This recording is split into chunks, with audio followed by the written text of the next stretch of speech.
Certainly.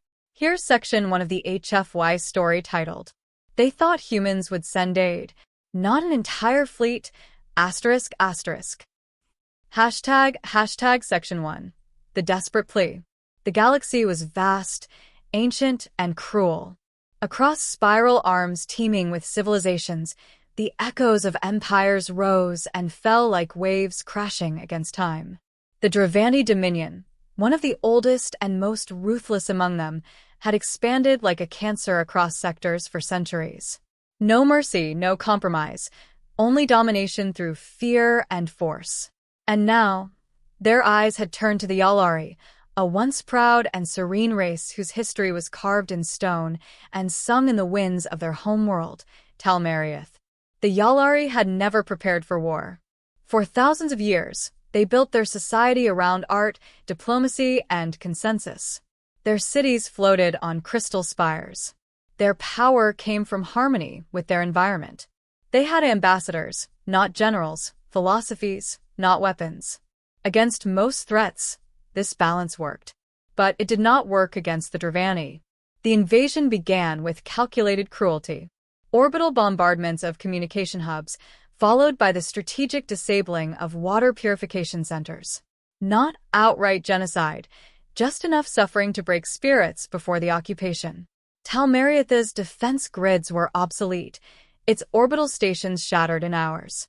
The once beautiful capital, Valshanar, now burned beneath thick plumes of black smoke. Their starborn libraries collapsed, their temples desecrated. The Yalari High Council, in a final act of desperation, turned to the stars. A transmission, simple, unencrypted, raw with emotion, was broadcast in every known galactic tongue. The faces of the council were grim and tear-streaked as Elder Severick, his voice shaking, spoke directly into the galaxy. To any who hear this, we are the Yalari. We are not warriors. We are not conquerors. But we are a people, and our people are dying. Please help us.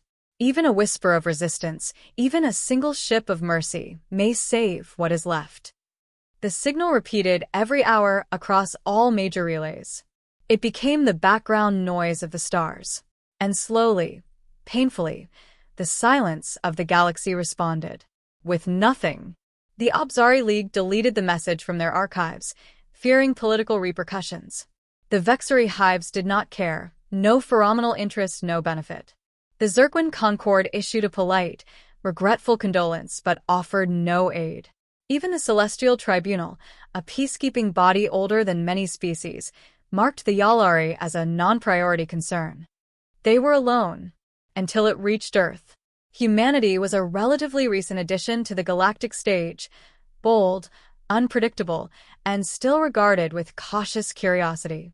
Though not as ancient or technologically sophisticated as the Dominion, humans had earned a reputation for rapid innovation, an uncanny ability to adapt, and a tenacity that bordered on madness.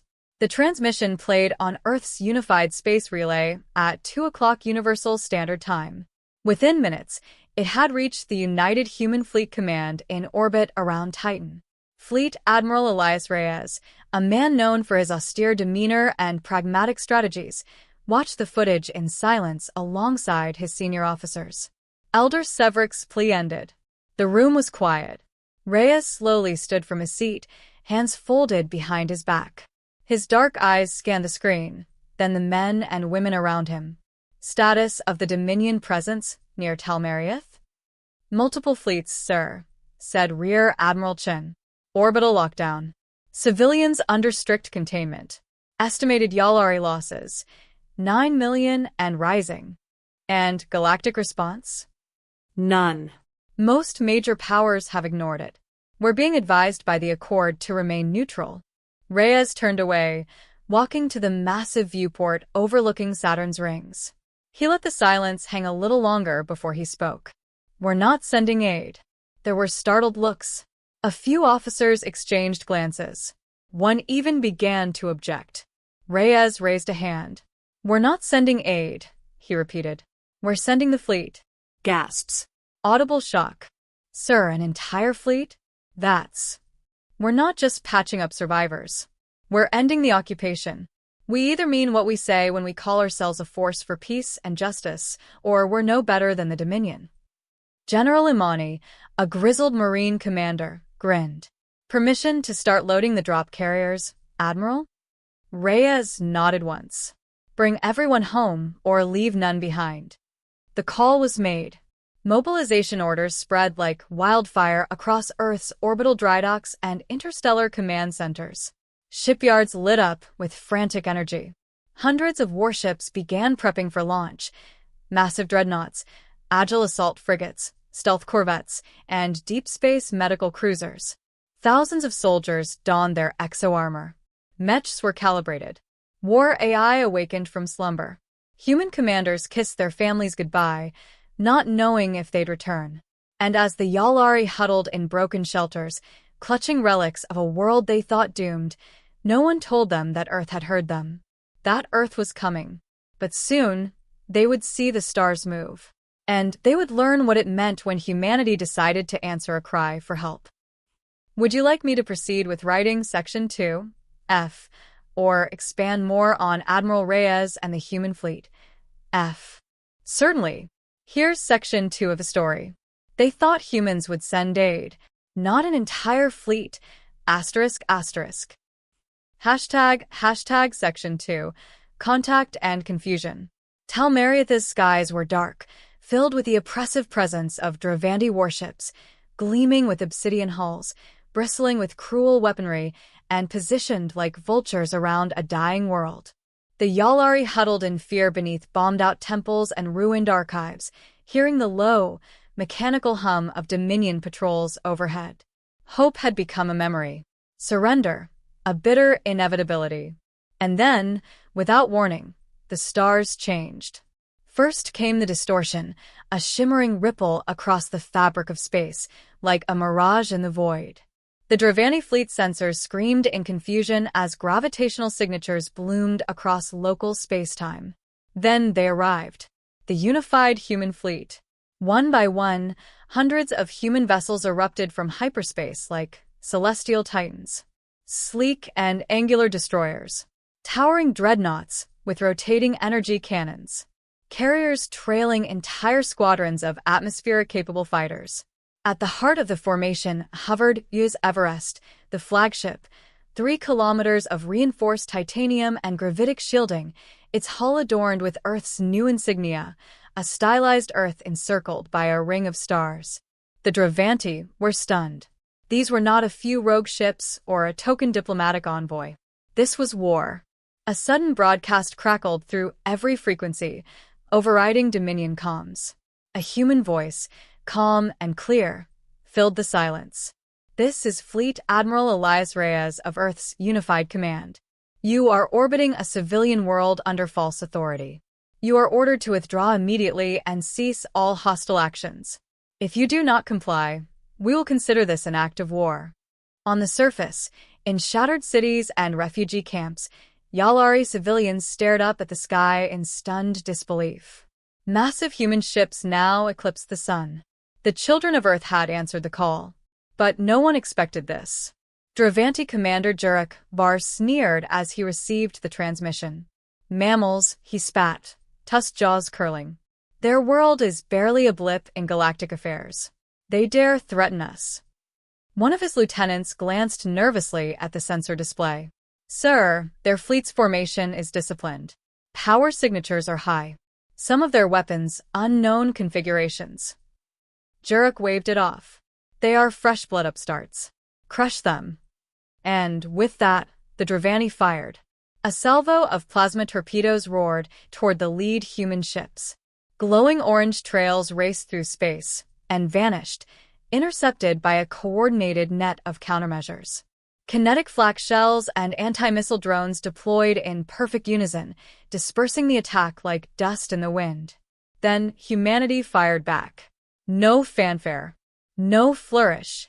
Just unrelenting precision. Railguns accelerated tungsten rods to near-light speed. Fusion lance arrays cut swaths through Dravanti armor like surgical knives.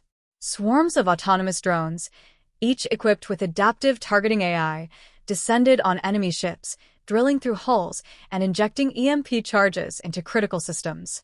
The Dravanti lost 7 capital ships in the first 42 seconds. Jurik's bridge became chaos. His second-in-command screamed as consoles exploded. Emergency shields activated too late. UNS Tianjin, a human cruiser, slammed through a Dravanti destroyer mid-turn, ramming it into planetary orbit with enough force to cause a small meteor shower on the surface. The Yalari, watching from below, were overwhelmed. Fire danced across the stratosphere, but for once, it was their enemies who burned. And then the human dropships began their descent. Spear-shaped assault carriers plunged into the atmosphere in tightly coordinated waves. Their re-entry trails shimmered like meteor storms. On board, Earth's soldiers stood in rows, encased in armor designed for any environment, any gravity, any enemy. They landed fast, precise, and without warning. Within minutes, major Yalari cities were flooded with human ground forces. Exocets thudded through broken streets. Mobile artillery unfolded like blooming steel flowers. Combat drones zipped overhead, scanning and targeting with AI precision. But what shocked the Yalari more than the scale was the discipline. Human troops didn't destroy indiscriminately. They moved methodically, routing Dravanti squads and shielding civilians. Medics arrived just minutes behind the assault teams, tending to injured Yalari without hesitation. Children were evacuated under the cover of drone shields. In one instance, a human marine carried 3 Yalari elders on his back across a burning plaza while under enemy fire. Resistance cells, hidden for weeks, cautiously emerged. They expected the usual conqueror's arrogance. Instead, they found Earth soldiers handing them weapons, speaking with translators. "You want your world back? Let's take it together." The Dravanti were thrown into disarray. Their superiority complex had never accounted for this, primitive humans using tactics more efficient than any power in the quadrant. They adapted on the fly, exploited weaknesses, and most terrifying of all, they didn't stop. Urban centers that had been under Dominion control for months were liberated in hours. In one chilling maneuver, human forces launched simultaneous operations across 12 continents, each synchronized to the second via a quantum battlefield AI. The Dominion communications network, long considered impenetrable, was hijacked and flooded with messages from the Yalari resistance, recorded using human tech, and spread in real time to occupied cities. Rebellions ignited behind enemy lines. Jurik watched, horrified, as his empire's grip began to fracture. And in the shadows of the battlefield, humans engaged in psychological warfare as well. They dropped banners over seized Dominion towers, black fabric emblazoned with a single silver hand, palm out, and 3 words in hundreds of languages. We heard You. Would you like me to move forward with Section 3, F, or dive deeper into the space combat technology used by humans, F? Absolutely. Here's Section 3 of the story. They thought humans would send aid, not an entire fleet, ***. Hashtag Section 3. Dominion's fall. Panic. That was the only word that could describe what had gripped the Dravanti command across the Talmariath system. From the outside, the Dominion was still a mighty force, billion strong, a species bred for war, with fleets that stretched between galaxies. But power, once unquestioned, could become brittle. The humans had proven something the Dominion had long denied, that fear did not equate to respect, and cruelty did not ensure obedience.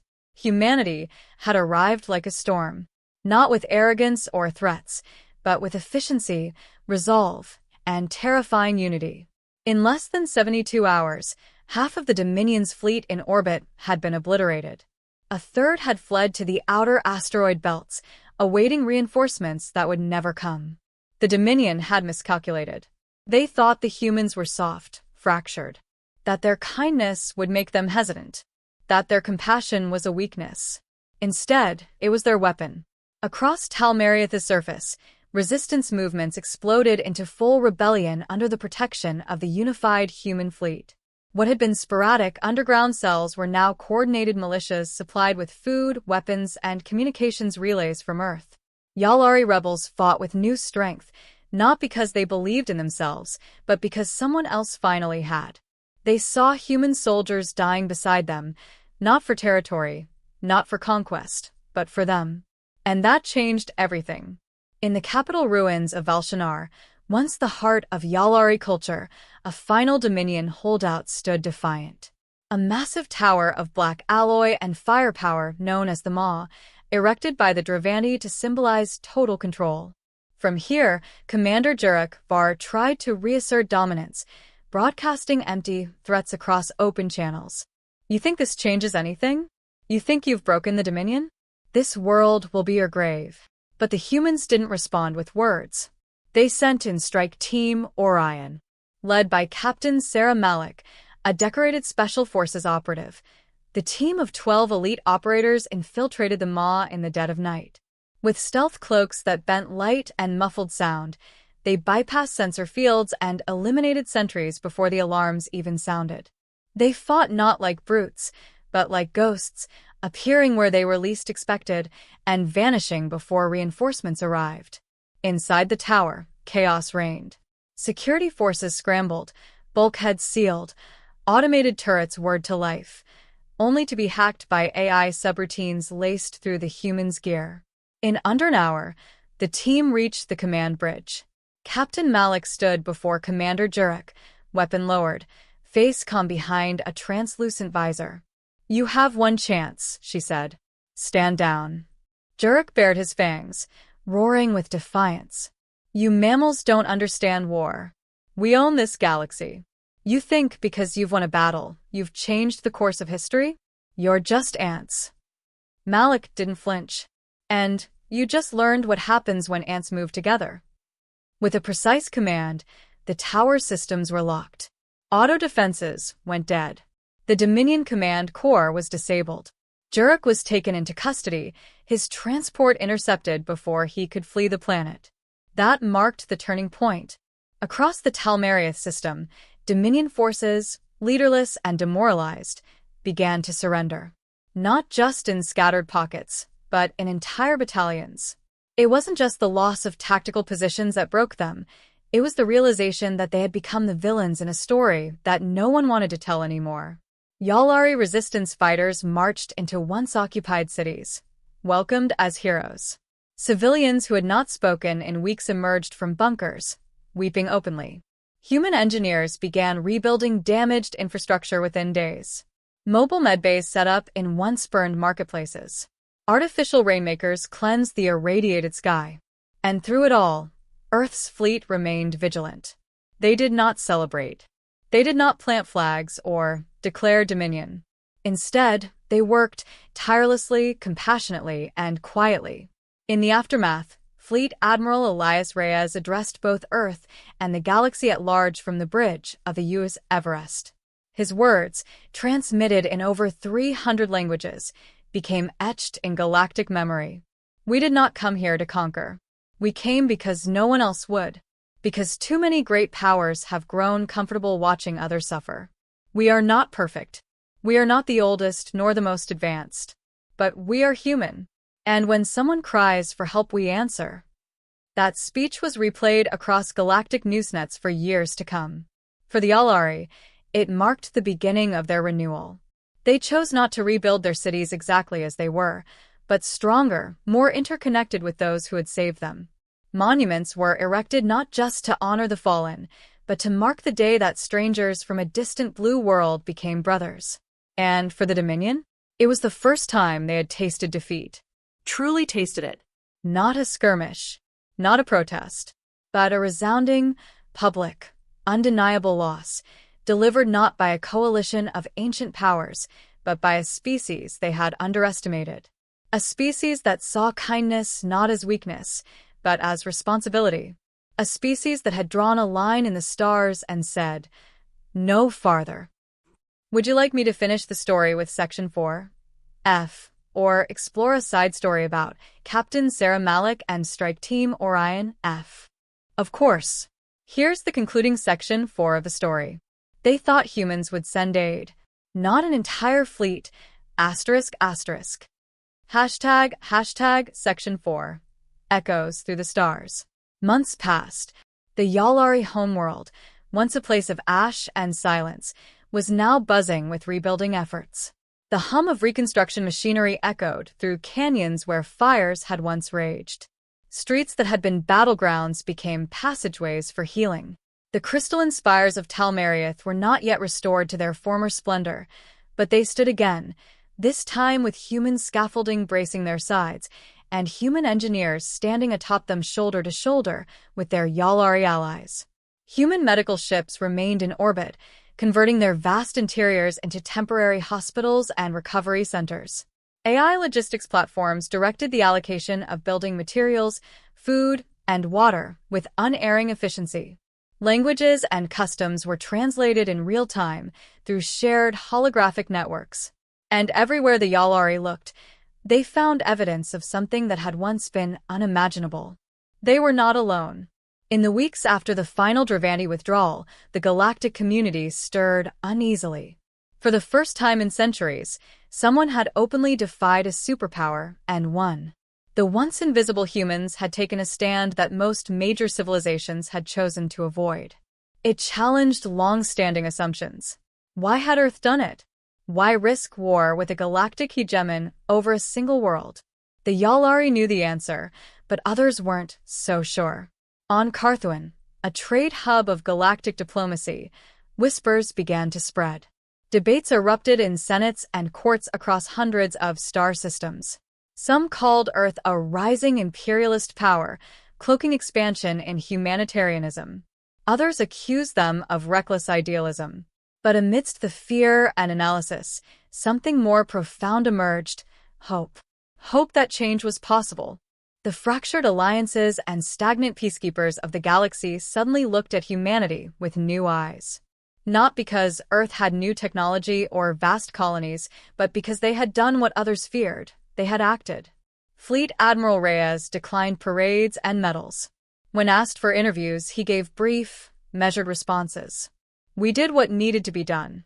If that's strange in this galaxy, then maybe the galaxy needs to change. Back on Earth, the people mourned their losses with pride. Names of the fallen were etched into orbital monuments and projected nightly in memory fields above the capital cities. Children learned about the battle for ThE, not as a conquest, but as a promise kept. But while Earth's role as a moral compass began to solidify in the hearts of some, they did not rest. In orbit around the liberated world, a quiet meeting took place aboard the U.S. Everest. Admiral Reyes sat with Elder Severick and the new Yalari Council. Their faces were weary, but lighter than when they'd last broadcast their plea to the stars. We can't repay you, Elder Severick admitted. Not in any way that matters. But you gave us more than survival. You gave us a future. Reyes nodded slowly. That's enough. Just don't forget that, when it's someone else next time. Severick leaned forward. Do you think that time will come? Reyes didn't hesitate. Yes. It always does. And indeed it did. Across neighboring sectors, smaller worlds under oppressive regimes began to send out their own signals. Weak, desperate echoes inspired by the Yalari broadcast. Not all were heard. Not all could be helped. But Earth began forming alliances, not for dominance, but for readiness. A coalition emerged, species tired of fear, of watching from the sidelines, of waiting for permission to care. It wasn't the military empire. It was a movement. Some mocked it. Others tried to undermine it. The Dominion, humiliated but still vast, retreated to lick its wounds and plan. But Earth had already changed the conversation. Their fleets weren't just ships, they were symbols. Their soldiers weren't invaders, they were witnesses. And the symbol they left behind on every liberated world remained the same: a silver hand, open in peace and closed only in defense. 3 words beneath it, now etched across dozens of newly freed cities. We heard you. On ThE, generations later, that symbol would be chiseled into the entrance of the rebuilt Central Temple. Not to worship humanity, but to remember what they had taught. That the galaxy didn't need another empire. It needed courage. It needed compassion armed with strength. It needed someone to answer the call, not with a whisper, but with thunder. The end. Would you like me to compile the full story into a print-ready document, F, or create character art or visual scenes, F, based on key moments?